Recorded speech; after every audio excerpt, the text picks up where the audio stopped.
All right, here we are, everybody. Here we are. And if you are not angry in the state of Massachusetts or across the world right now as to what's going on in the Karen Read trial, you need to be off your rocker. I am pissed. I'm outraged at everything that transpired inside that courtroom today. And it's a travesty of what's going on here. And two times in this last week, the Commonwealth has tried to play backhanded tricks on Karen Read, and I'm putting my finger down on it today. Karen Read is not going to get a fair trial here in the state of Massachusetts. She never will. This Commonwealth is bloodthirsty, absolutely bloodthirsty, and wants to put this woman away for a crime that she did not commit, and she never committed. They have not proved the accident in this case. They have not proved the accident. And that's what I have to open up with here tonight. And you should be outraged. And I can't talk about this outrage alone. So I'm going to bring in some guests here this evening that joins me on Monday night. First of all, we have retired Mass State Police Trooper Todd McGhee joining the phone. Nice to see you, Todd. How are you? Good to see you, Brian. I concur with the opening remarks. A lot to talk about tonight. We have a lot to talk about. We're going to do this as well. We're going to bring in Super Nan, only Nan Gallagher. How are you, Nan? Angry. I'm angry tonight, guys. You're going to see feisty Nan. Good to see you, though. Yeah. Todd, first initial comments today about trial. Yeah, well, what we saw was some outrageous behavior conducted by the prosecution. We saw the lack of accountability from Judge Cannone. And we just continue to see these areas of biasness in this case. And again, to your opening remarks, how is Karen going to get a fair trial here in the Commonwealth? It's just to see these things repeatedly happen over and over again, no accountability, but yet when Yannetti or Jackson, whenever there's something close, that is on the line of maybe something procedurally wrong, she's all over it. She doesn't miss a beat. So, the favoritism is obvious. We can only hope and pray that the jury is paying attention and making note of this.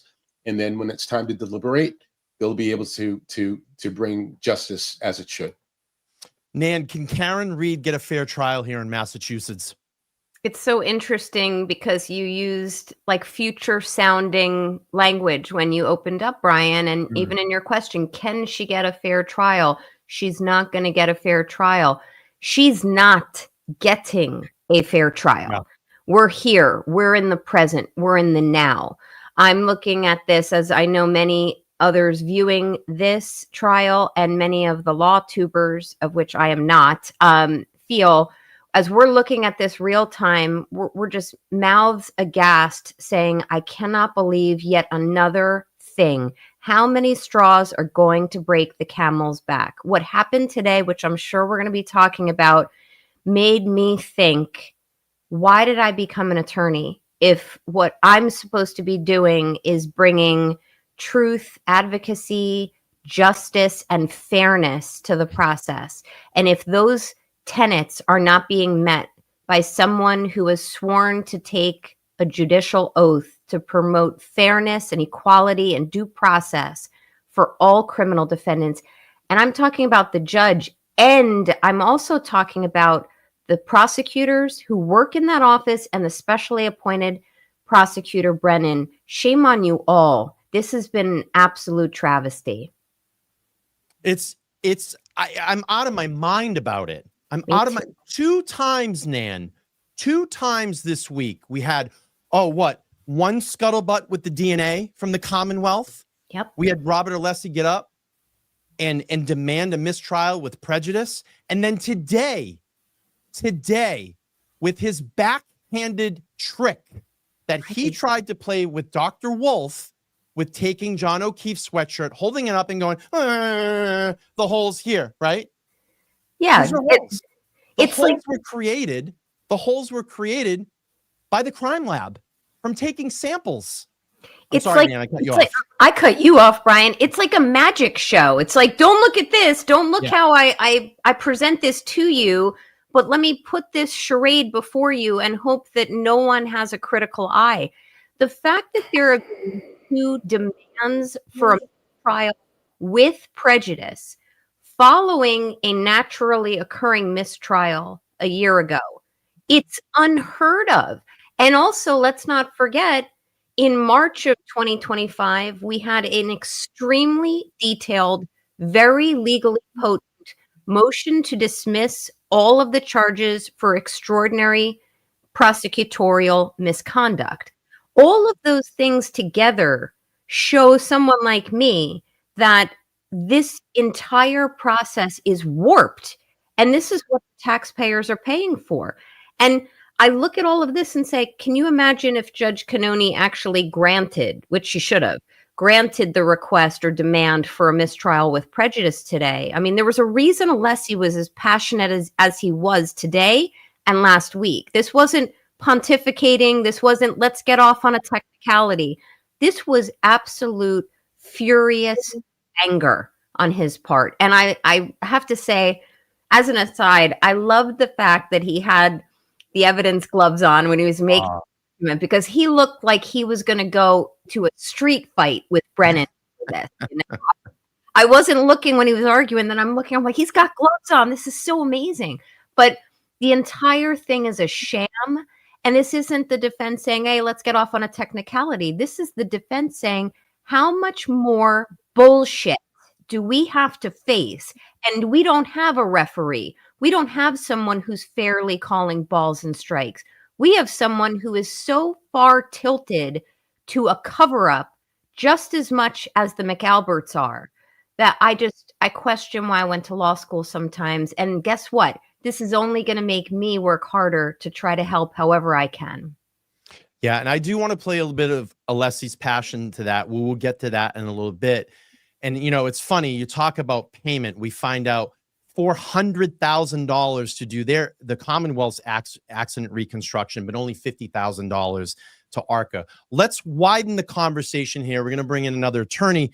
Joining us this evening is Adam Tieper.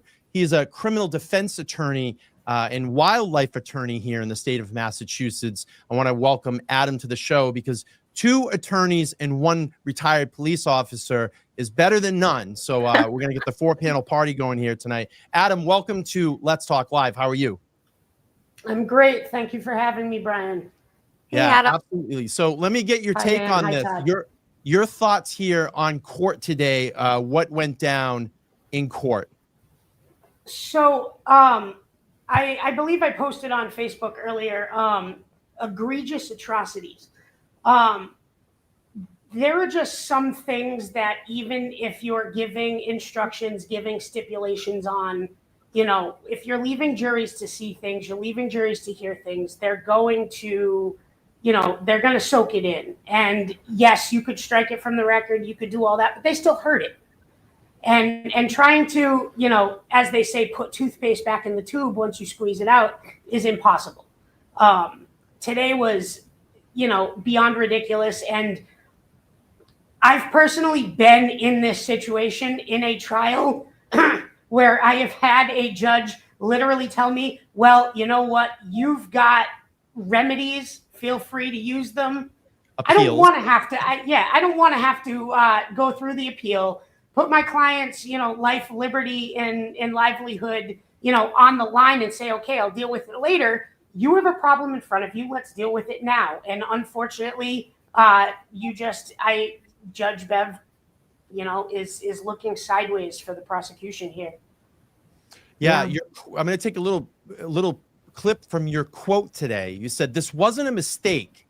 It was due process failure. Misleading the jury like this can't be undone. This is why people don't trust the system. I love that quote.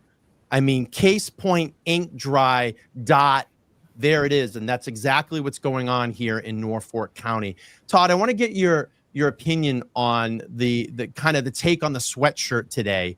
We saw Hank Brennan bring the John O'Keefe sweatshirt up inside that piece of plastic or plexi, brings it to Dr. Wolf, briefly flips it and turns and says, yeah, the hole's here, here, and here, and just kind of puts it down. And Wolf's kind of startled and like, what is going on? And come to find out, when they challenged this, these holes were actually performed by swabs that were taken by the crime lab. What were your thoughts on that when you saw that today? Well, I think it came up in previous weeks, trial by ambush, right?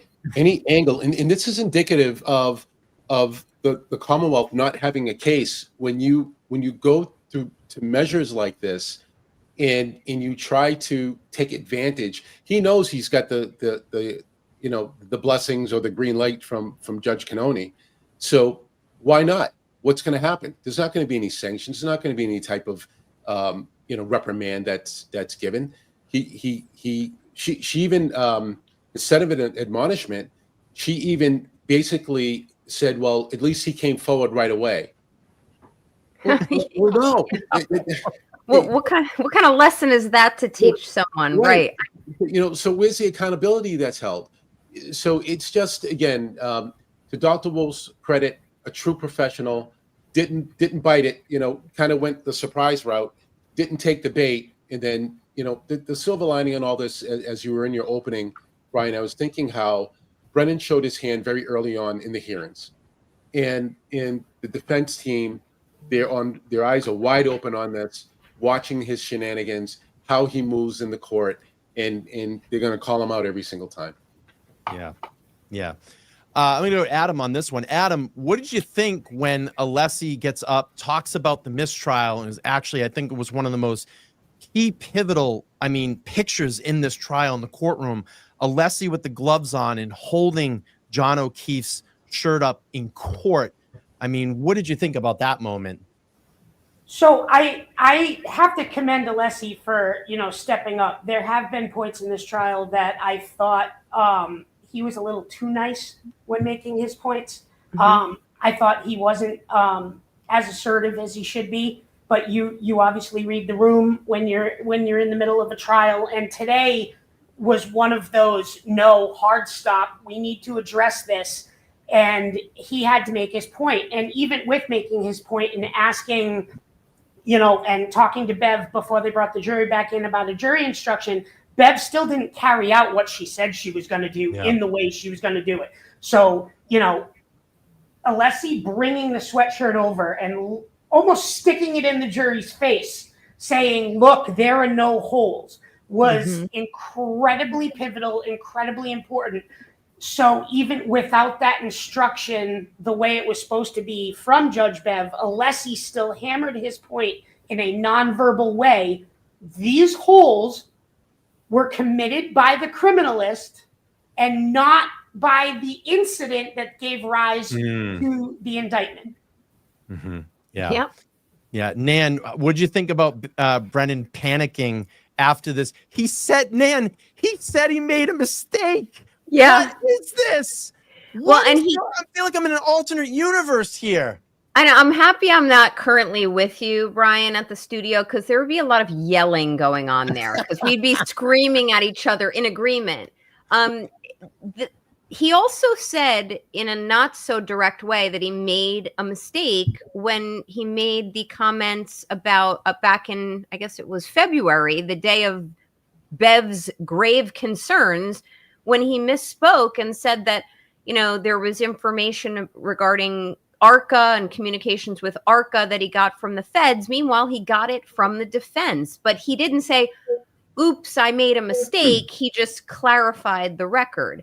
And now today he says it was a mistake. And if everyone probably heard it, it was probably the shortest argument or shortest statements that I've heard from Brennan on a particular topic. He knew not only that he was wrong and that he made a mistake, but he knew the gravity of the mistake. He knew, and I'm telling you all with certainty, he knew that the error he committed, which I don't think was a mistake, I think it was intentionally done and he got caught with his hands in the cookie jar. Yeah. But he knew that absolutely warrants a mistrial with prejudice. It's just he didn't think he was going to get caught. That exhibit was up at the witness box already. This was planned. This was orchestrated. And, he was called out on it. He makes his comments, oh, I made a mistake. He's subdued. He's quiet. Of course, Judge Bev is a safety net. I think someone needs to create a T-shirt showing that she's his enabling mother. She was the same way, but differently the same way with Lally. Now she is fully exposed to Brennan's conniving ways. And she's just there to enable every single mistake or move he makes. You know, I put something, and I'm happy to defer to the panel after this, but I did want to just mention one thing to you all because it spurs on this discussion. I had put something out on X within the last hour, and I think it really resonated with me. And I mean, I was thinking of it when I went out for a walk earlier, and this is what I wrote. When a prosecutor values winning more than a defendant's constitutional due process rights and a right to a fair trial, he's already lost. And that's what's going on up there. You have someone, and by someone, I mean the prosecution against Karen Read. You have someone who knows there is no case. That came right out of Alessi's mouth today. He said there was no collision. There is no case. So the prosecution knows there's no case and sees it.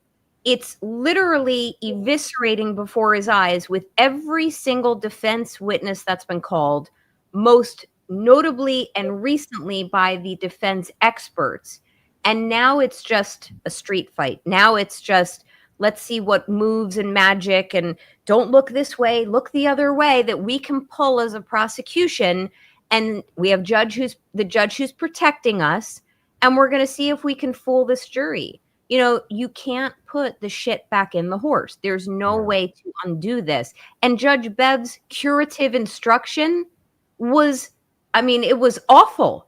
All she did was read a statement. I don't remember it word by word, but she said something to the effect of, those holes were made by the criminalist. Yeah. How about the fact that you need to educate the jury that they're not only to not consider it, they're not to draw inferences from it, that it was a mistake on the part of the prosecutor. That doesn't prejudice the Commonwealth. If anything, it levels the playing field, and that promotes the most equality and transparency of the process. That's why I think Alessi came at her, I think it was Alessi at the end of the day, and said, you know, we're going to come back to you about that curative instruction you gave, because in parentheses, it sucked. Mm-hmm. Yeah. Back to you. Yeah.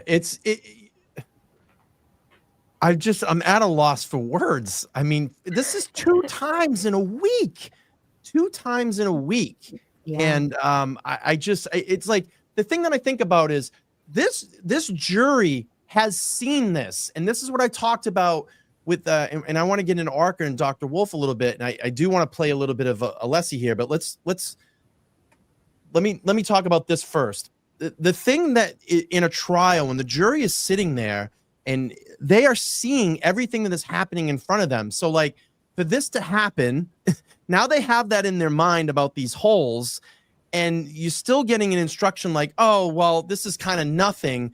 You've already seen that. And I talked about that with the action reconstruction, you know, with the videos that they saw, and Hank really trying to drill into Dr. Wolf and diminish everything that he said. But I'm like, you're visually seeing the accident reconstruction in front of you. I don't think a jury is going to be like, well, did it weigh 11 pounds, or was it 8, or was it 9, or was it? You're seeing the reaction. You're seeing the result of what would happen when they're recreating these accidents. It's like, Todd, you don't go out on a stop and the guy, you know, might take his weed out or something and then puts it down in between the seat, and you go, oh yeah, I didn't see that. You saw it on that call, you know. You can't unsee it. Yeah, exactly. Yeah. And I mean, I can tell you as someone who does criminal defense work, it's never satisfying to win on a technicality. It's just never, and I'm talking professionally speaking, unless you're a soulless attorney. And by the way, there are some soulless attorneys in this story, the story of Karen Read, but it is never satisfying, rewarding, or morally, just morally compensating to win on technicalities. and then I'm sure we're going to be talking about it, Brian, but when you now then have, as predicted, a judge who's going to suddenly think this is running late and she's regretting giving everyone off on Thursday and everything has to rush, and the jury's getting annoyed, according to her. And if anything, having laid eyes on this jury, I think the jury is getting annoyed with Brennan, not with the case or the lag or any of that. Now we're going to start to see that this case can't move fast enough, and that the judge, in my opinion, is seeing that all of these holes are being poked at by the defense. No pun intended. Right. Yeah, exactly. That's a good one.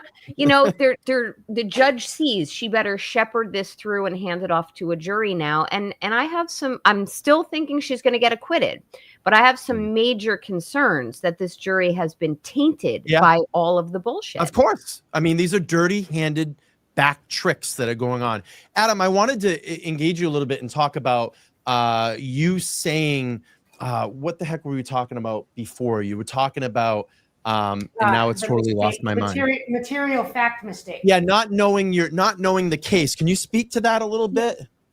Yes. So what we were talking about before was I don't for a second believe it was mistaken. And I agree with Nan 100% that was an orchestrated and calculated move. He's done it a bunch in this trial. But to go up in front of the judge and say, sorry, I made a mistake, and especially considering this is the second time that he said it, you're blatantly and openly admitting that if you're making a mistake, then you don't know material facts of your own prosecution. Mm-hmm. And if you don't know material facts of your own prosecution, then you're almost admitting that you don't have a case. And then that comment and those actions might be outside of a jury, but when you are in front of a jury, and obviously Nan and I look at things differently with our legal brains, and it's just the way we're programmed now. But for somebody who's not programmed the way we are, when you have the defense poking holes and everything, and then you have Hank literally changing the timeline, he's literally changing facts, he's arguing about the inconsequential little things that don't matter. The jury is most likely paying attention to this and being like, well, are you kidding me? Like, do you even know your own case, or are you just trying to make stuff up? Yeah, no, I agree. Go ahead. I'm sorry, Adam. I was going to say, it doesn't, in any case, it doesn't matter whether you're the prosecution in defense or the plaintiff in defense in a civil case. If you have a jury and you're doing that and you're losing the jury that way, you look ridiculous as the attorney, and then you make the entire system look ridiculous. Yeah. Yeah. And we saw a lot of that, I think, with Wolf, where he was picking on that arm a lot. And I'm like, this is the case. He knows it's the case, and he knows that he needs to get this over to the jury that, this is impossible. It couldn't have happened this way, because he's really dug in with this act, because he knows we got finger paint. We got finger paint with Welcher, and we got a slick production reconstruction. I'm sure Todd has seen plenty of this stuff when he's seen accident reconstructions in his career. I mean, come on, Todd, what are you believing here? If you're a first time viewer of accident reconstruction, and you're seeing finger paint versus kind of, I don't want to say Hollywood production, but this very slick scientific production, what are you believing if you're a juror on that stand? Yeah, for a first-time viewer, I think the video it was powerful to be able to see, and it just corroborates that if John O'Keefe was struck by a 6,000-pound vehicle, you pick the speed, 15, 20, 24 miles an hour, there should have been more damage. What I wish ARCCA had done in thinking about their efforts, again, I applaud their efforts. They're very effective.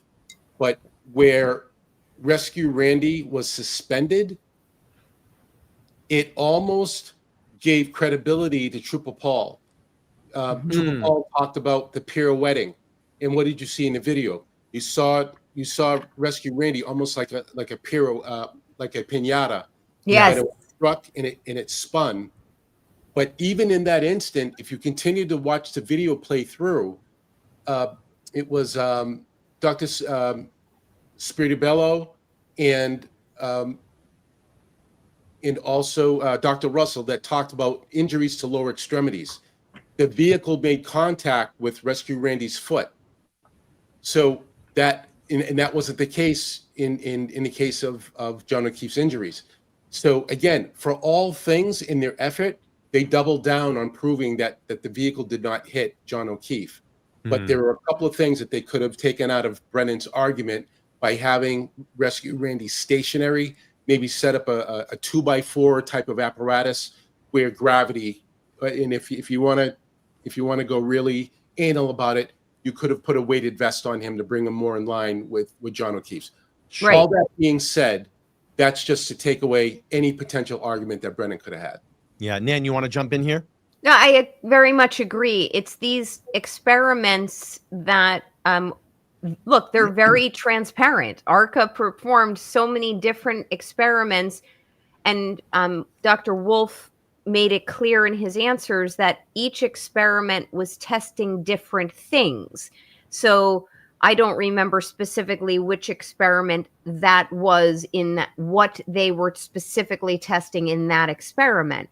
But even if the Rescue Randy pirouetted in that particular experiment, they may have only been testing one piece of what they needed to analyze. Also, the what do you call it? So if you're doing these types of experiments, they're filmed for transparency and handed over to the other side so that it promotes the integrity of the experimentation.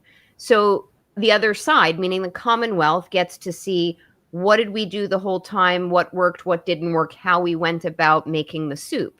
And it's these outtakes, that's my term, these outtakes or these kind of experiments that may not have been conducive to what specifically ARCCA was looking to test and experiment and achieve. It's these little outtakes that Brennan's capitalizing on. And all it's doing is confusing the jury.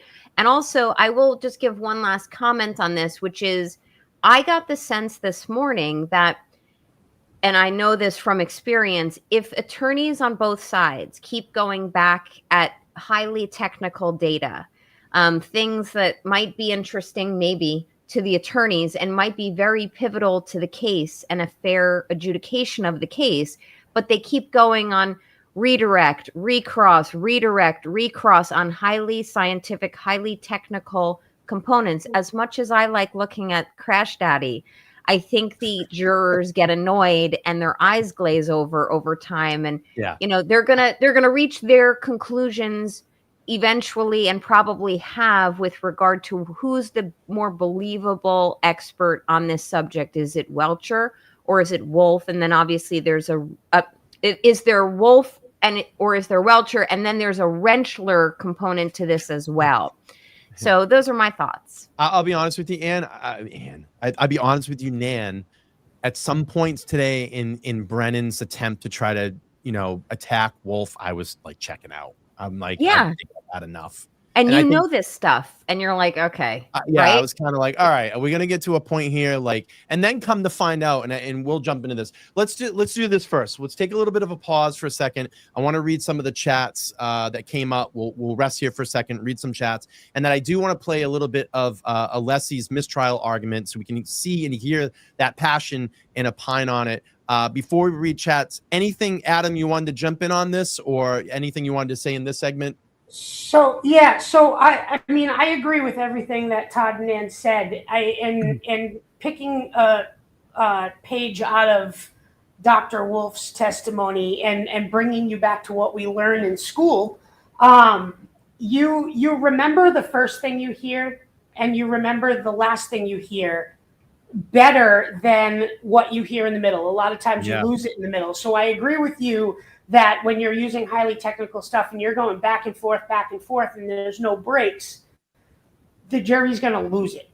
And, you know, going back to your Hollywood reconstruction comments, as somebody who has worked on a Hollywood film, whatever Welcher did was the furthest thing from a Hollywood production. It was borderline creepy.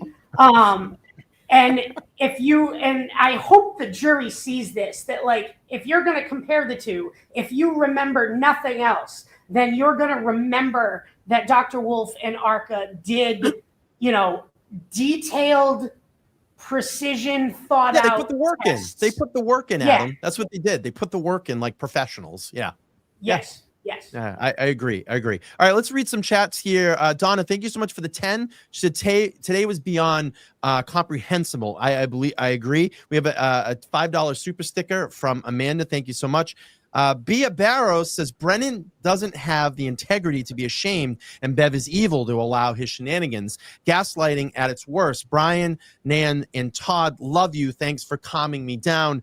Free Karen Reed. Thank you so much for that 10. I appreciate it. Motions in CPA says Brennan looked like he was reading from his phone during his mistake statement. Someone mentioned maybe their Commonwealth appellate lawyer texted him the key words to say to minimize the situation on record. Adam, did you want to say something to that? Somebody brought that up to me earlier today, that he looked like somebody was talking, and it was the same as what I felt like with Welcher using his computer, and I thought somebody was, texting and coaching him. I would absolutely agree with that it did really truly look like somebody was coaching Brennan on how to get himself out of that rabbit hole as much as possible. Did you see when they came back from the argument, after the mistrial argument, Brennan went to go walk back over to his seat in the front, and he paused, or he was in the middle of Alessi went first in the argument. Brennan came up and argued, and then I think there was a little bit more, but when Brennan started to start, he stopped and looked over. It was like almost someone said something off to the side, or he was waiting for something. I noticed that today too, and I didn't know what that was about. But then I did watch when he walked back after that, and there was a video clip of it online I saw, that Karen was staring him down when he walked back after that mistrial argument. And it was such a great moment to see her do that. Emma, thank you for the 5. Says, I think that we even managed to break Emily D. Baker with all of the shit. Yeah, she's pretty level-headed in her approach, but if she lost it, that takes a lot for her to do that. Decline $5. Thank you. Thank you all of you sending love and prayers. Oh, thank you so much. I appreciate that. A lot of people from overseas watching us tonight. We have a $5 pound super chat. In my opinion, Bev knew that what Brennan was doing. She confirmed that she saw the shirt, although it's not within their view. Makes no sense. Thank you, LTL and panel. Thank you so much. Josh, $5 says, how was Russell allowed to testify on Dr. L's dog bite opinion on cross, but Dr. L is precluded from presenting her opinion by the Commonwealth's ejection? Nan, if you want to jump in on that one. Yeah, the answer is I don't know. The judge, the judge's decisions on what these medical experts can and cannot testify about is so inconsistent. It has been throughout the case.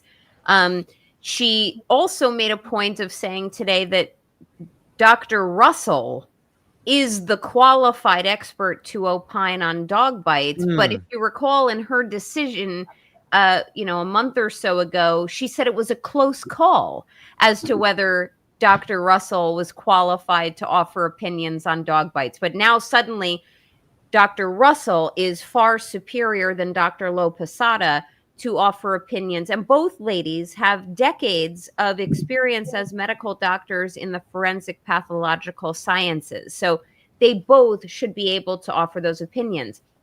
Another point I did want to make on this, Josh H., is that there is, and for all of your audience, because this seems to be a misunderstanding on the part of the judge or maybe in the community. There is absolutely no bar or rule that says that a defense or a prosecution cannot bring more evidence on a subject. And I know that's a double negative. Let me say it differently. A defendant can bring in 3, 4 experts to talk about dog bites. A defendant can bring in 3, 4 experts to talk about that there was no collision or there's no evidence that the car hit John. None of that. So the fact that this judge seems to be editorializing and trimming down the case and almost limiting Karen and her defense team to one expert per one issue, per one specialty, that's not even in any way the law is supposed to work. If Karen has the resources, the team, the funds, thanks to all of the fundraising, she can have Lo Posada and Russell and possibly Garrett Wing offer certain opinions as they relate to whether a dog physically bit John O'Keefe. Yeah. I'm gonna give this one to Todd. Todd, I'd like you to answer on this one. Brent Mack, $50 super chat. Thank you so much. Says they need to bring, and this is something that I've talked about, Todd, over and over again. We've had this conversation. They need to bring Karen's taillight out and ask Hartnick about the salt water spots inside the housing, and it isn't odd. Isn't it odd at a 60-mile-an-hour round trip on salted roads that it's spotless, literally no water spots, looks like a brand new, strange. And this is something that I have been beaten to death on this, and I hope the defense is watching this. This is an opportunity when you get Hartnick back up on the stand, and you know she's going to come up for rebuttal. Get her on the stand and talk about this. Todd, what do you think? Yeah, Brian, we've spent some time on this ourselves discussing the reality that here, whether in New England, the roadway management is precipitated by a brine that's put on the road. And then, of course, we have the salt and all the other effects afterwards. So, when we're talking about all of this digital data, it would be nice if there was more forensic data about swabbing the material, because it's an awfully clean piece of evidence that has been submitted into the court for this trial. And so, hands should not have been on those pieces. You can see every moment inside the court when someone touches evidence, they're gloved up. That should happen in the field during collection of evidence as well. In your career, do you ever have to collect evidence? And if you did, how was it performed by you? First, you have a crime scene that's established, it's secure. You make sure that no one tramples through the crime scene, first and foremost. Secondly, if you have items that you believe will have evidentiary value, you may tag it to give it some reference as to one of 50 pieces, right? So you would mark the item, you would photo the item, then you would bag the item, then you would tag the item so that you know who collected it, what time, date, stamp, address, all the particulars about the case. And then once you have all of that secured, it's then transported so that you maintain collection of evidence to the crime lab, and then it's logged and documented as such. And that did not happen in any of this. In any of it. I'm sorry. That did not happen. Thanks for giving us that rundown, Todd. $4 here. Kanoa is just a biased bev, but she is so full and corrupt in and out with the DA. I absolutely agree. Rock Show, thanks for the 5. Says love this panel. So looking forward to tonight. Thank you so much. Them $5 says the FBI doesn't investigate hit and runs. Do you think the FBI was already involved in Norfolk County corruption when this case showed up? Nan, go ahead. Yes, I do. Yep. And I mean, I think that they're still involved. So I think everything that unfolds every day is something that the feds are looking at. But there's a panoply of legal issues and corruption concerns in Norfolk County, as I call it. And I don't think that even as recently today, the feds are interested in what's going on. Nan, I think we have a t-shirt there. I like that saying. Adam was shaking his head and agreeing with you. Adam, what do you think? The FBI is still watching? I think they are. The very fact that a large portion of the Proctor group text messages are federally protected and under seal right now. I think that the feds were investigating other things, and I think not just the Karen Reed trial, but you also have Sandra Birchmore, and then there's something else that was there previously, and I actually, in my opinion, think that they were investigating something that is much deeper and much larger. And I think they stumbled upon Karen's case based Mm. on what they were investigating on the back end.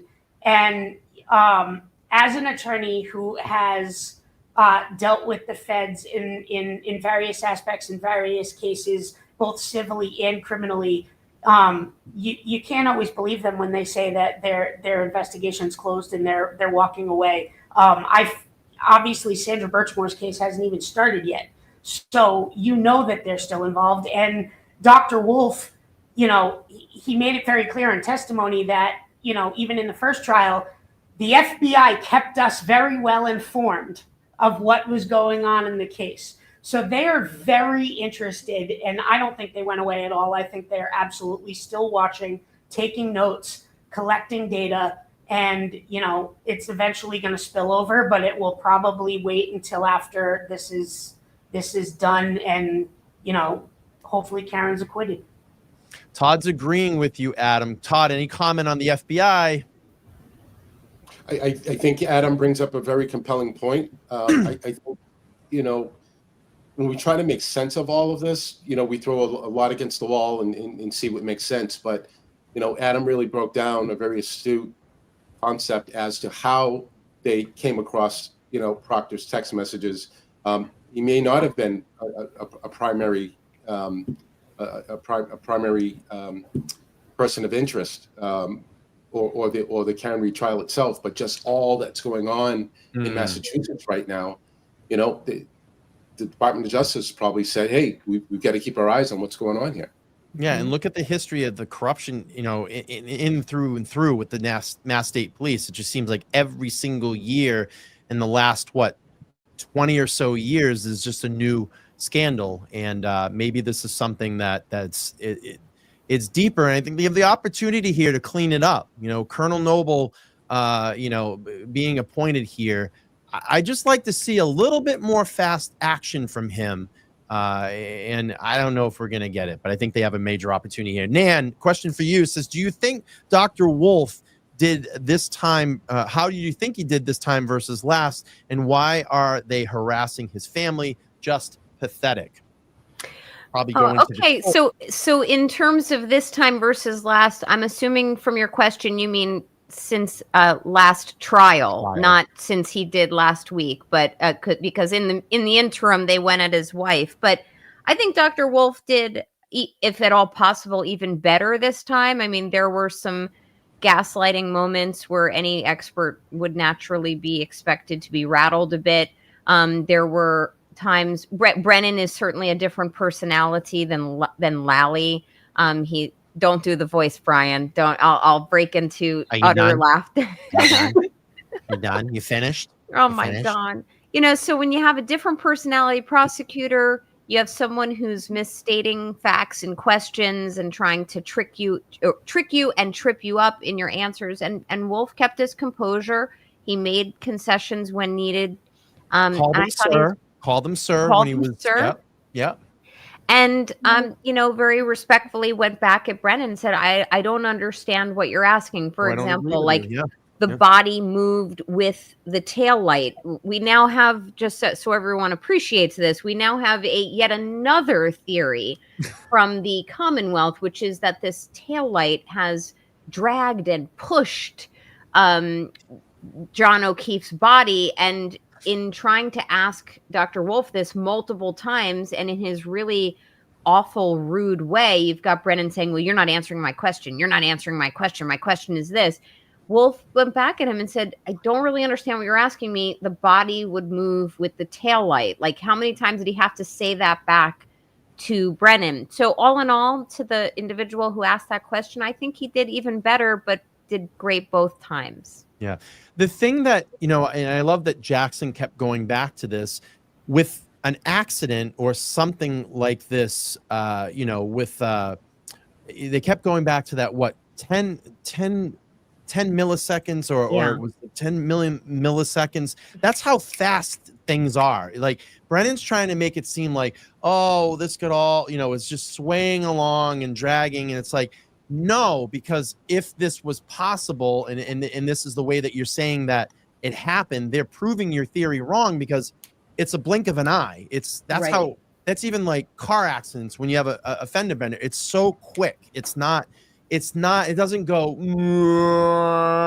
like slow Right. motion in a movie. It just happens. It's this finger snap. That's it. That's a car accident. That's a car accident. That's, you know, and that's what they're trying to say, and that's what Wolf is trying to say about everything kind of moving together. If you've ever been in your car before, okay, here's a classic example. You've been in your car before, you get a bunch of shit all over your seats, and you slam your brakes on. Guess what happens? Everything moves at the same time and goes forward, and it ends up all over your floorboards or, you know, in your front seat.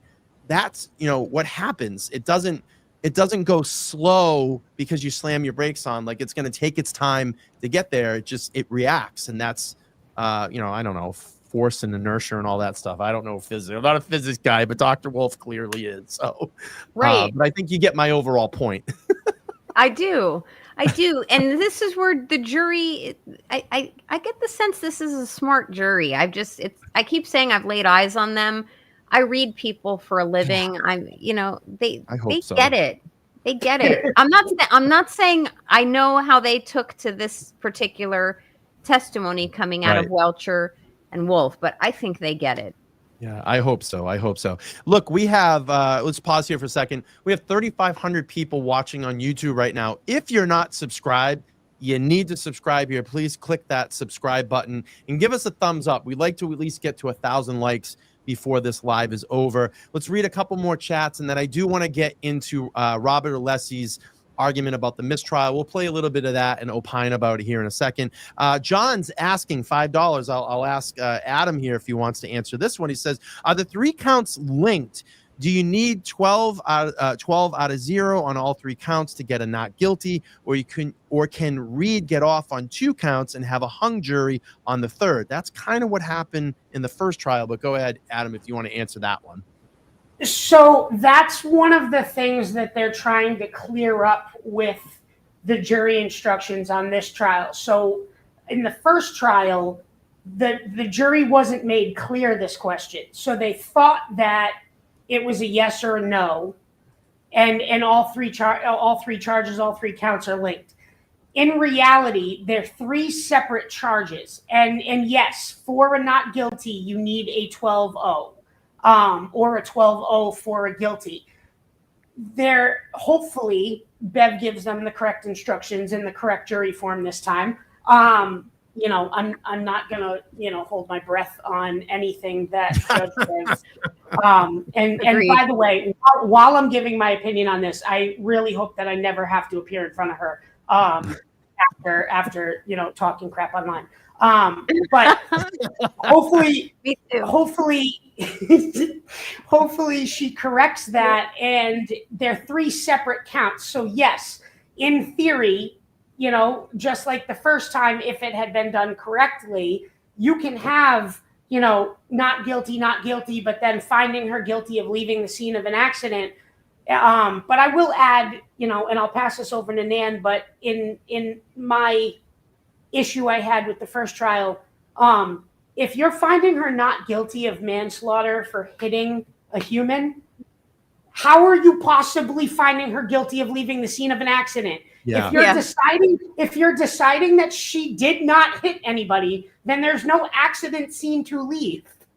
Yes. So even though they're 3 separate counts, common sense in the human brain, you should say no, and if you're finding no, then the 3rd one's a no. Right. I don't think I could say that any better. Adam gets it. That's why I knew he'd be perfect for YouTube fame. And just so everyone knows, I met Adam a couple weeks ago at North Shore Nacho Night, and he very much impressed me. You really do, Adam. And I want to thank you personally for being a free Karen Reed supporter. And guys, let's give him a little bit of love. He's got a Massachusetts law license. I do hope he doesn't ever have to appear appear in Bev's circus either. But yeah, I do believe, and I answered this in your chat a few moments ago, I think that the forms are going to look a little different this time. I hope so. I can only hope. You can't predict, but if the goal is to prevent jury confusion, all evidence to the contrary, if there's documents that are reduced to writing that are supposed to walk this jury through to an end result in light of the prior challenges that had been raised by the defense and in light of the prior mistrial. I have a feeling they're going to look a little different, and the instructions to the jury are going to be much more enhanced this time, because this is something Karen's team is going to beat the drum on until it gets into Judge Cannoni's ears. Yeah.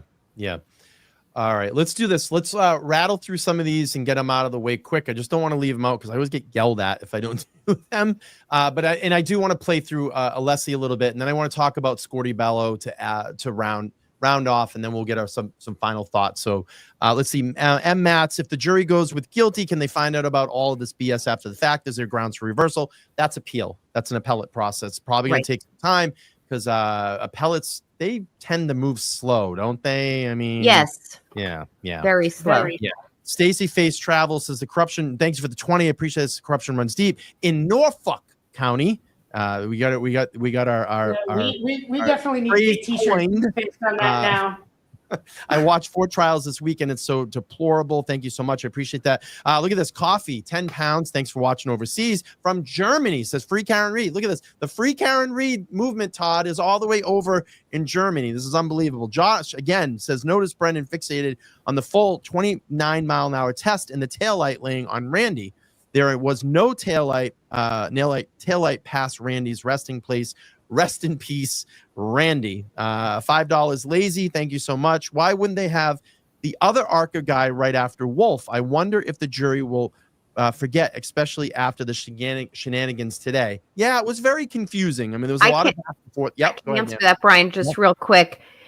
Probably a couple reasons. Either one, La Posada was available today. Sometimes it's just a scheduling issue. Yeah. Or two, there is a pending motion that Hank has filed, which I haven't seen, to limit Rentschler's testimony. I've not seen that motion, so I don't know what they're looking to limit from him, and the judge hasn't ruled on it yet. So this may just be something like, well, the issues are pending as to Rentschler. La Posada is in the box, so to speak, as we say, and just she's up next. But it could be defense strategy. There may be things from Rentschler that just recapitulate and tie everything together with a nice, beautiful bow. So we'll have to see. I will say Rentschler will make a better closing witness for the defense than La Posada will, just because of what I'm observing as to their temperaments. I think La Posada is a very composed, almost, quiet, subdued medical expert. Rentschler has a little bit more of an enhanced personality from my observation. Yeah. Let's see. $5. Can the defense reiterate to the jury in closing that Brennan intentionally misled them? Nan, real quick. No. Okay. Nancy 20 says, I want to know when in the driveway the Ford Edge was parked that night. It was moved. It definitely was moved. Rob, thanks for the 5. Appreciate that. We have another $5. Says Nan, if someone gets the if someone did get assigned, Bev, could they say that they have the conflict because I'm reading this all wrong. Let me try it for you. Nan, if someone did get assigned, Bev, could they say they have a conflict because you don't trust due to this trial? Okay, I got you, Churicity. If someone gets assigned Bev, in the future, no, that's not grounds. I'd have to understand your scenario, but no, because everyone's been exposed to Bev on this trial, it's not grounds for a conflict. The conflict that would be really invoked would be the judge's conflict to invoke. And the judge thinks she's a good judge. Why? I have no idea. I think of the old Stuart Smalley skits from Saturday Night Live where he looks in the mirror and says, "You're beautiful, you're smart enough, and people like me," or something like. I think she wakes up every day and puts her Wayne's World wig on and says, "I'm the best judge known to man." And okay, keep telling yourself that. All evidence to the contrary, Bev. Party on Wayne, party on Garth.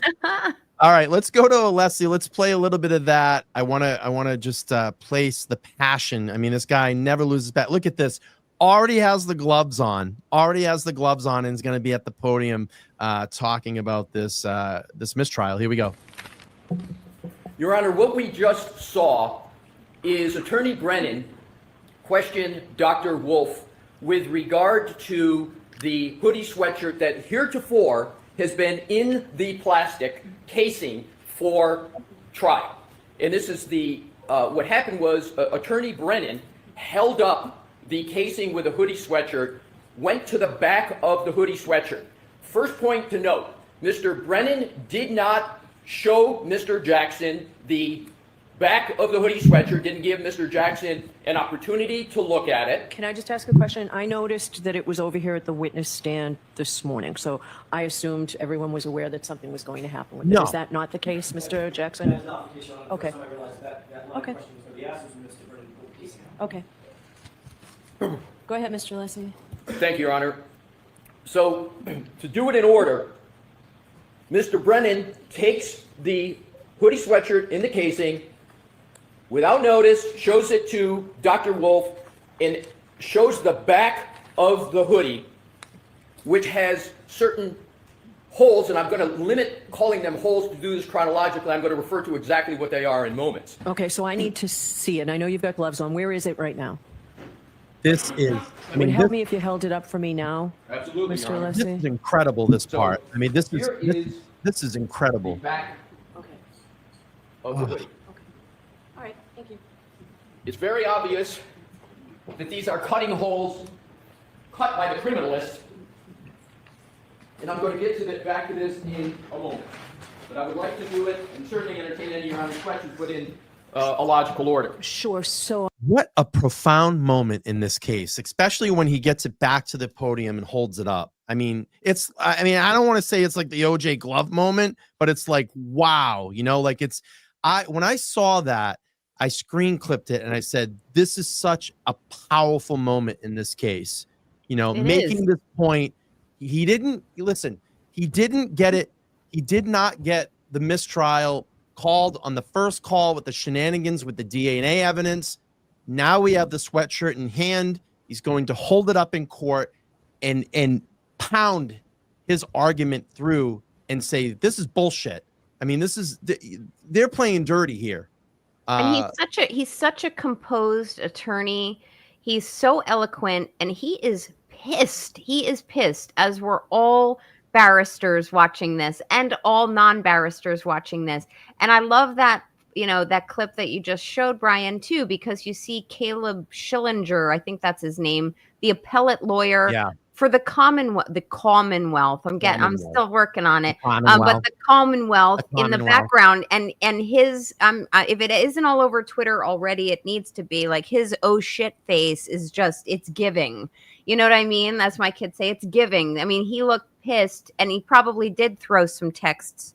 Although he probably threw some texts to Brennan, although the sheriff's officers or court clerks, whatever you want to call them, we call them sheriff's officers here, they forget it. If you go near your phone, they crack down on that real quick, although they probably wouldn't for him.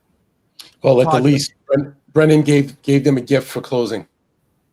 Yeah. Yes. Yeah. No, I was going to say, Todd, what did you think in this moment when you saw that? I mean, it's to me, I was like, oh my, like, this is shocking. I mean, like we're seeing John O'Keefe's sweatshirt outside of that, the protective plexi. And here we are and Robert Alessi, the defense attorneys, holding this piece up in court. I mean, to me, it was such a shocking moment. It was a major moment. Absolutely. Alessi, rightfully so. The defense team jumped all over it. And again, they didn't get the mistrial with prejudice. However, that's not going to go away. We're going to hear about it again at the right moments. Yeah.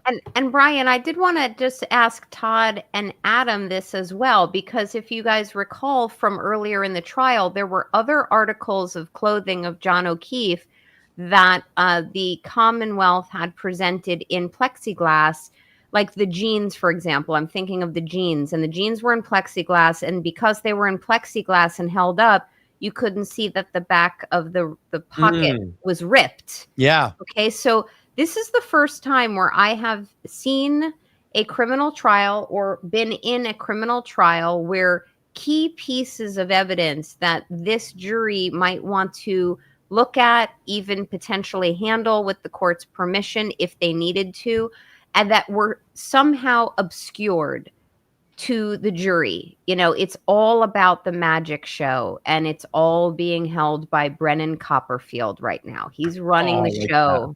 Right. Yeah, I like that. Let's see. Ocean Beach 20 says the last jury tried to solve the crime. They confused burden of proof and RD, multiple storylines and much less data. Not all grounds in science, mass instruction flawed. How do you think they will handle all this? Thanks all. I'm going to go to Todd first on this one, and then we'll go around the panel.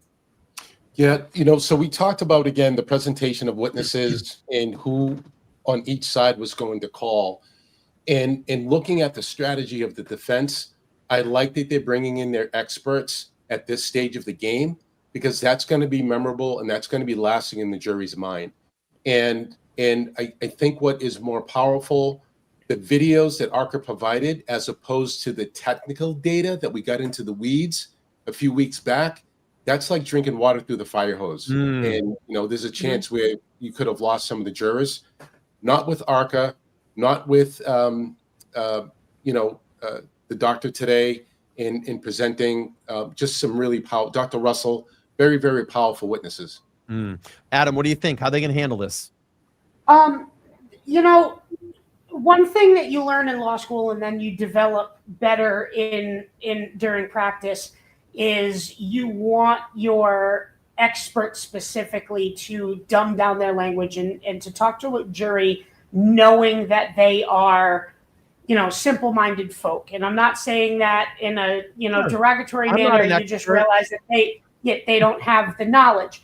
I think it was really important, and I agree with Todd on placing their experts here at this very moment in time to do what they did, and then have them dumb it down a little bit. Dr. Wolf being like, hey, listen, this is simple physics class back in high school. You might not fully remember it, but let's go through it. Yep. And then, going through the different parts of it to try to understand what you're viewing based on the videos showing the collision, showing that it didn't smash past his body and didn't shatter into 10,000 tiny little pieces. One of the major things that's irked me throughout the last week or so is that Brennan doesn't seem to have a grasp on the difference between mass and weight in general. Gross weight and mass are two very different concepts. Good point. So, and so I think that any point that he might have been able to make, he ended up backfiring because he's like, oh, well, the arm didn't weigh this much. No, because you're talking about mass. And, even though somebody's 216 pounds, their mass could be all in their legs. Their mass could be in their arms. Their mass could be their belly.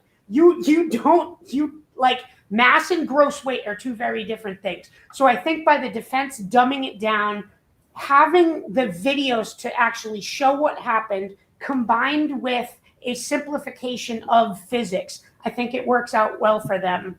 I don't know if Nan feels any different. No, I agree. Real quick, let me jump in. I agree because I love video. I'm a very visual guy, and I talked about this on our live show last night. The one with our fundraiser on Sunday, Nan. Yeah, last night. And I said, I love this visual aspect that ARCCA has brought forth because I think, our brains have changed. I think we were very, our brains have obviously evolved over the year. We're in the TikTok generation where 10-second clips, we can't pay attention anymore. But if you're getting a visual clip, like a reenactment in video in front of me, and this is what I talked about earlier, that stuff is there. It doesn't go away. You can sit here and try to bullshit me all day and try to, dispel everything that you've said, Hank Brennan beating this down, but I'm still going to remember that video. And then I have to look at finger paint versus, which I call the Hollywood production, the great production of this. Nan, if you want to jump in and comment here. Yes, it's worth repeating a little bit of what I was saying on Maz's fundraiser, which is, especially post-pandemic, and this is my observation, I don't think I'm alone, our community, especially the younger generations, and this is a young jury, we've all kind of, and I'm going to consider myself a younger generation too, but we've all kind of evolved into what I consider to be this McDonaldization of technology and information. Everything is a quick little sound bite. Give me the bullet. I want the brief information so I can draw my conclusions and then move on. And when there's, to Adam's point, when there's complex issues, when they're very substantive, sometimes juries' eyes glaze over because they've reached their conclusions on certain key issues and then they've moved on. So all in all, when we kind of look at finger paint and we compare it to very sophisticated physics experiments that were done with absolute due diligence, and certainly two different experts, Welcher and Wolf, and then we're going to see Rentschler. We're going to see that there, in my opinion, is a significant imbalance between both sides. I do think, though, that Wolf did a great job both last week and today to do his very best to keep the issues as simplified as possible. In fact, if anyone really elevated it, it was Brennan in terms of complexity. He's sitting there trying to go toe-to-toe with an expert like Daniel Wolf. He's going to lose every time on that. And I think the jury was getting annoyed from the reporting that I was hearing on it. You know what? I sent Brian a text. Why is Brennan arguing science with the scientists? Yeah. No, I agree. I agree. And it definitely, you're going to lose. I would lose that. I would lose that argument. And all it does is make the jury hate you more. I think I tweeted something earlier that said, like, these are classic signs that the prosecution knows it's losing.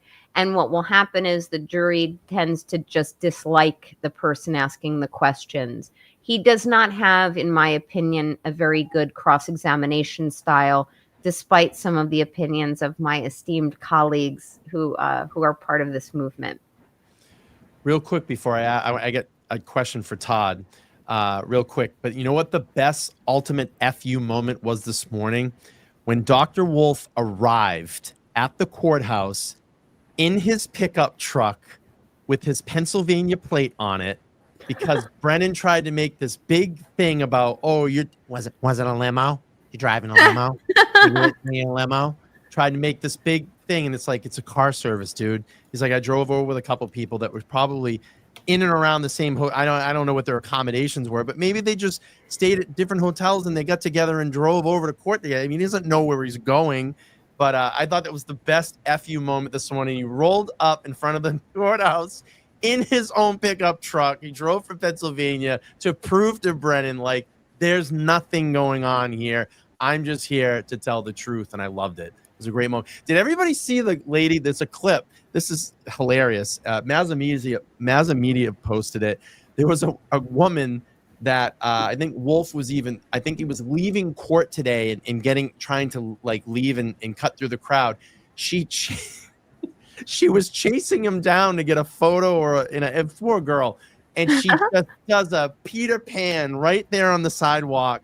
Oh, I heard about that. Did you see that? Yeah. It's just the fandom. It's just everybody wants to get videos and photos, and it's just it's incredible. People are coming from all over. When I've watched Resistance to Silence in the morning, I've watched Seeking Justice. Like some of the people that they're talking to are from all over the country and the world. Like the world is watching. Yeah, I agree. Yeah,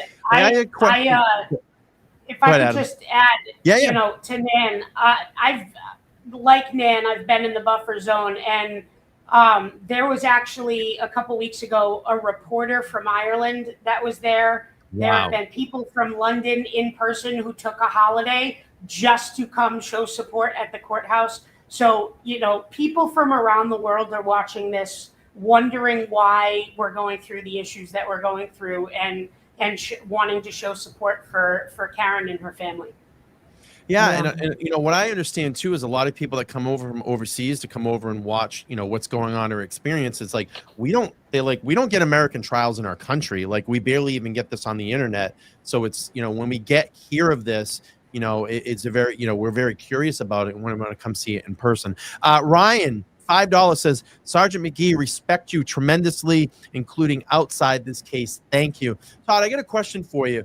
The nitpicking, all that nitpicking by Brennan over the last couple days with Wolf, do you think that's getting to a jury? You think they've kind of had it and fed up with it? I would have liked to have heard something to the effect of asked and answered. He went round and round on such insignificant criteria that wasn't going to move the needle, even if Wolf gave him the answer he was looking for. But yeah, the nitpicking was at nauseum level 10, and the jury's got to take notice of this, and try. Well, Brennan's shooting himself in his foot, so. Yeah, and Jess Machado was reporting during the first cross of Wolf, they were kind of rolling their eyes a little bit. I mean, that was an observation that she made in there. And again, you can never really read a jury. We don't know what's going to happen. But to me, I kind of say in my heart of hearts here, maybe that's a good sign. Let's see. $5. Welcher was excluded from testifying in a mass case in 2022. Can this be brought up in front of the jury when he's back in rebuttal? Bias Bev. Adam, if you want to take that one. So something like that obviously would be, up to the judge to allow. I'm pretty sure that based on previous motions that have been filed in conversations that's probably not going to be allowed. Should it? Yes. But because we're not, they've already done a voir dire, he's allowed to testify, most likely, trying to make any mentions that you're not qualified to testify, Bev would absolutely put a stop to that because she's already qualified him in this trial for this purpose. So unfortunately, if they tried to do that, I think that Bev would shut them down really quickly. Most likely. Yeah, I mean, it's been happening this whole trial. I would try. I would definitely try. Absolutely. Right. Yep. Lazy L, $10. So appreciate you all, but after watching this play out, I have no faith in the jury. We'll do the right thing. I feel justice is dead in the USA. I really hope I'm wrong. I hope we're wrong too here. Liberty, it's $5. Could John O'Keefe be working with the feds and the McAlberts found out, and that's why it's not allowed to mention the feds?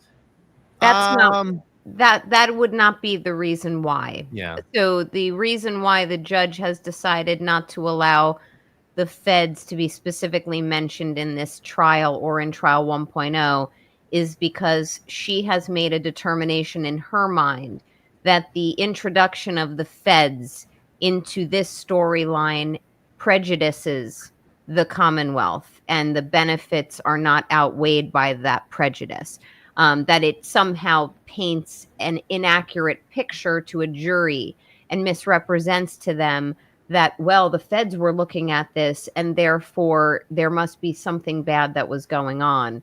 However, I will say during trial 2.0, the feds have entered more of the storyline, and I'm sure Todd and Adam would agree, like there's been much more mention of an outside agency, law enforcement, somebody else, a person X that's been looming in the wings, more so than in trial 1.0. So I think it's more of those reasons I've stated than simply what John O'Keefe might have been up to prior to his passing. In the end, to your point, mostly brought into testimony by the prosecution's witnesses.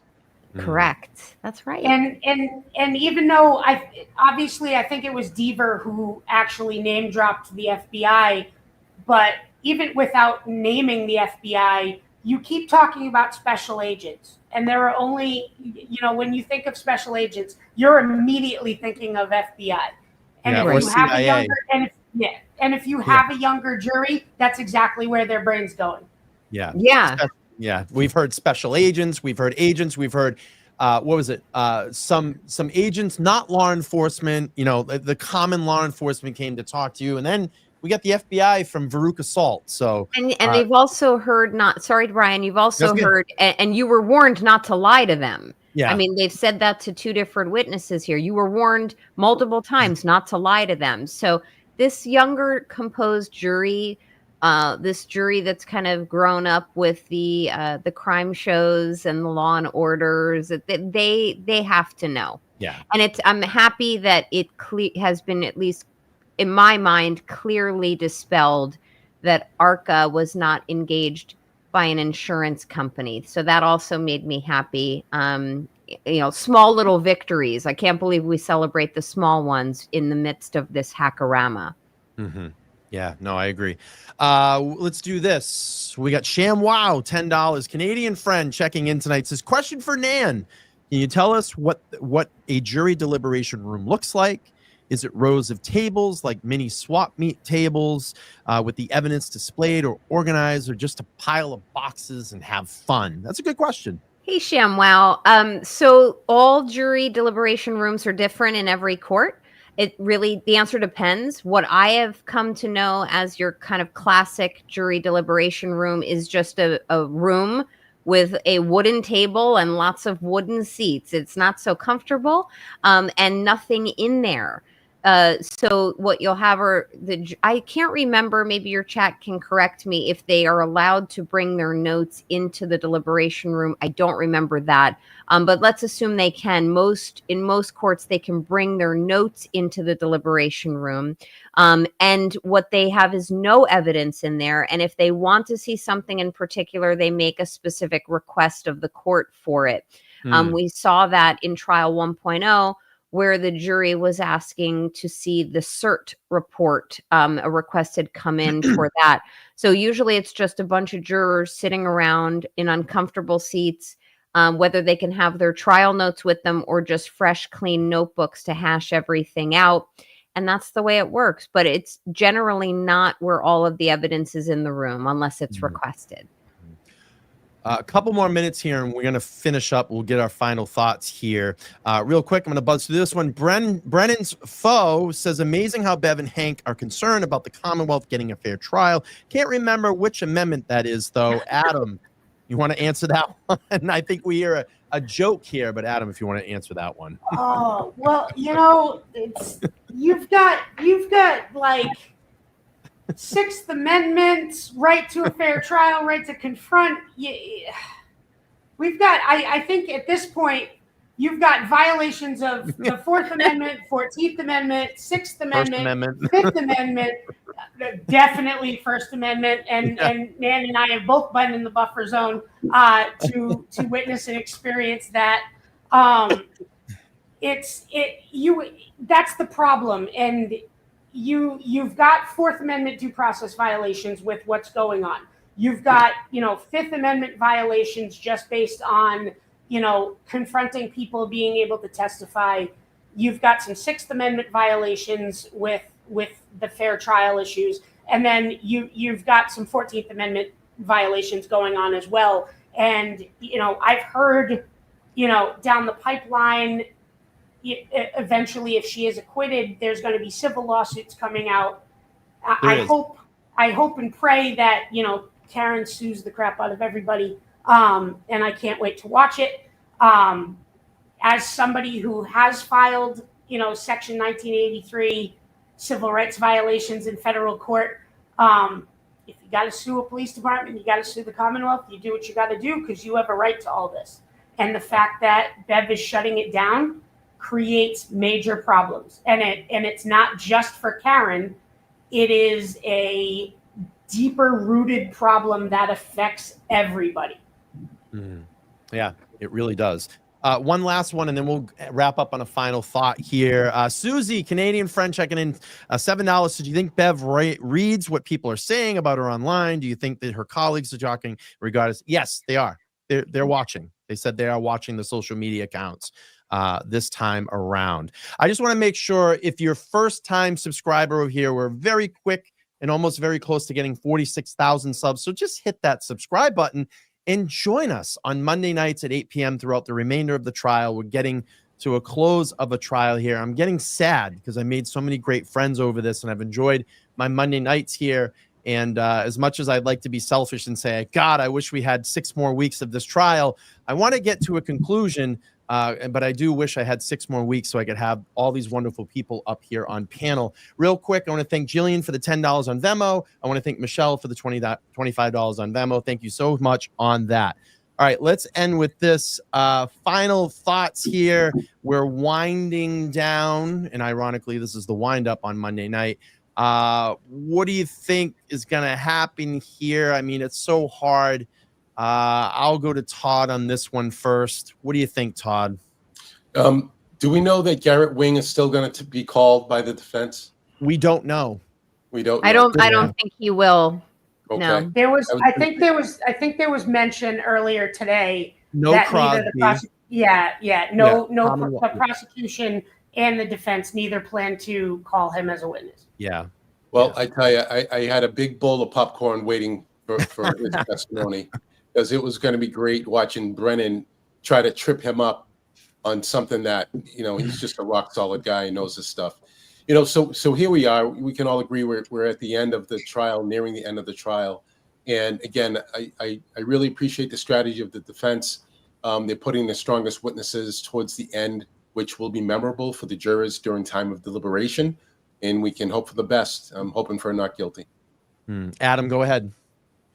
I'm also hoping for not guilty. I think, as we wrap down, and it will probably wrap, at some point this week, closing arguments, maybe if we're lucky on Friday, if not spilling over to the beginning of next week. I personally don't think this trial is going to be a very long deliberation. I was, giving the over under to a bunch of people today.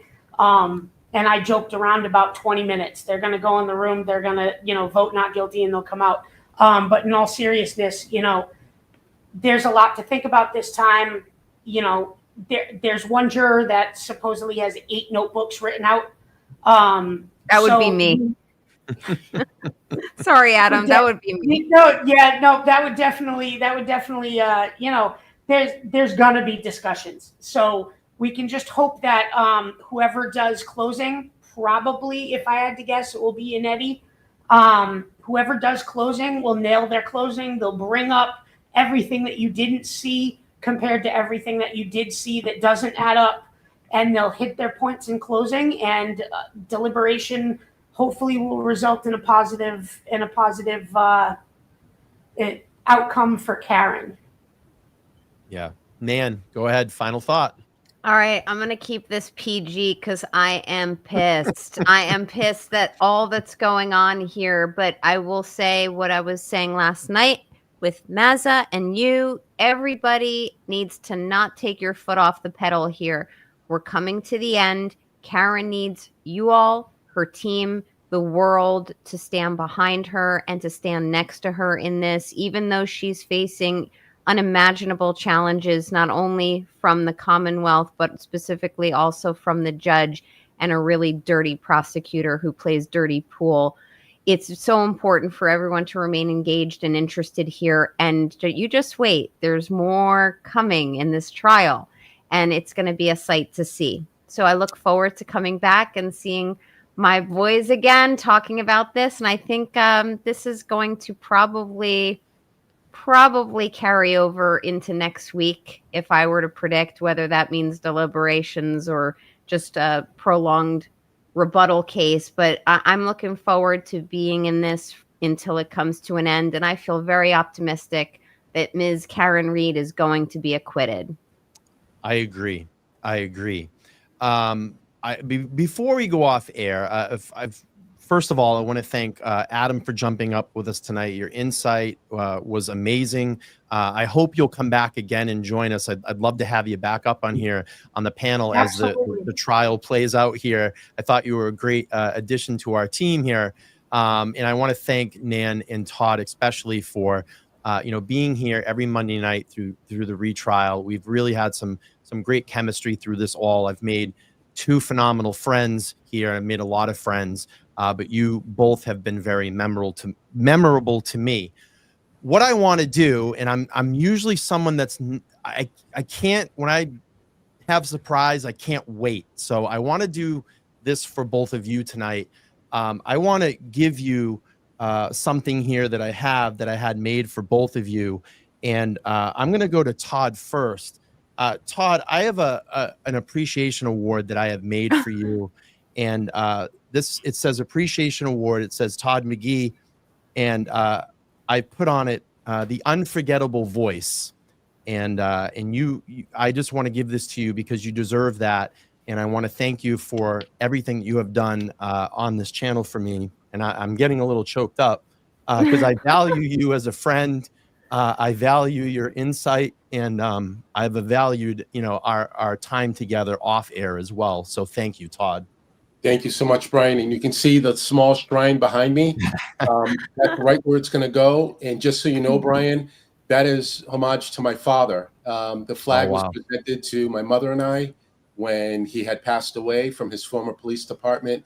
And the medals, my wife took all of my dad's medals and actually had them framed. And there's a picture of my dad in his uniform with the American flag. So thank you for that, for thinking of me. Thank you for the friendship. And it's going to have a nice home with me every time I'm on Zoom. That's so nice. And to Nan, I have something here for you as well. I have an award for you as well. It's an appreciation award. It says Nan Gallagher, and I said, you moved us all, and you have done that. And I want to thank you for being part of the LTL experience, being a true friend, and someone that we've had, many conversations through all of this. And I appreciate you, and I hope that we stay lifelong friends. I know things will conclude, we will move on to other things, but you always have a home here, whenever, on the channel, outside the channel, and I appreciate you. And I'll get this to you next when you come up on Monday and get it to you. You're killing me. Stop it. Stop it, Brian. That's so sweet. I thank you so much. It's not only been a pleasure collaborating with you, and with Todd and now with Adam. It's been a really fast growing friendship, and trust me, I get around. You do it right. You do it right. So thank you. I appreciate that. And I make sure I get these out to when I see you guys in person. I can't wait. I was going to wait, but I can't wait. Like I just got to do it. I don't like to hold back surprises, but you guys are awesome and I appreciate it. And I've had, as much as the things that we talk about here, it's terrible, that we have to talk about this, but it needs to be talked about. It needs to be put out there. And I have to say, I've had a lot of fun in this because I think conversations like this exercise our brains, and that's why we've been born with brains, to have these in-depth conversations and bring a community of people together to learn. Again, I didn't know much about trial, from what I watched on TV and Cops and Force 48. Yeah, I was always, drawn to that and watched it and watched, serial killer documentaries and all that stuff. But what I've learned through this entire process about the judicial system and learning how courts work and judges and lawyers, it's been phenomenal. And it's like, why didn't I ever go to school to be a lawyer? But anyway, if we can come here and have conversations like this and educate the wonderful people that bless these chats and bless this chat, I'm all for it. So. And Brian, you couldn't have had a better fourth wheel tonight with bringing Adam on board. It was great. Great collaborating with you. So good. Bless Hot Maths. Yeah, absolutely. I love this $5 super sticker. We're going to end on that. If you all can just hang out maybe 5 minutes after the show goes off air. And I just want to thank everybody again. If you haven't subscribed, please make sure to like, share, and subscribe. Smash that like button, comment down below. I don't know. We have a couple of days a week, 2 weeks. I don't know. Maybe I'll pull my hair out. I don't know, but we're gonna get there, and hopefully we have a right jury verdict this time. Because I don't want a mistrial. I obviously don't want Karen to go to jail. There is a million reasons why she should not, and Karen is absolutely not responsible for what happened at 34 Fairview. And there's still a lot of unanswered questions to the people at 34 Fairview. So with that being said, I'm going to end tonight. Thank you so much. I'll be back on Wednesday night, 8 p.m. Eastern Standard Time with Jess Machado with the Wednesday night rundown. I'm looking forward to that. So hear all about those jury reactions during the ARCCA testimony. I hope you join me here, 8 p.m. Eastern Standard Time. All right, everybody, for Todd, Nan, and Adam, I am Brian. This is LTL Media, and we're out of here. Have a good night, everybody. Peace.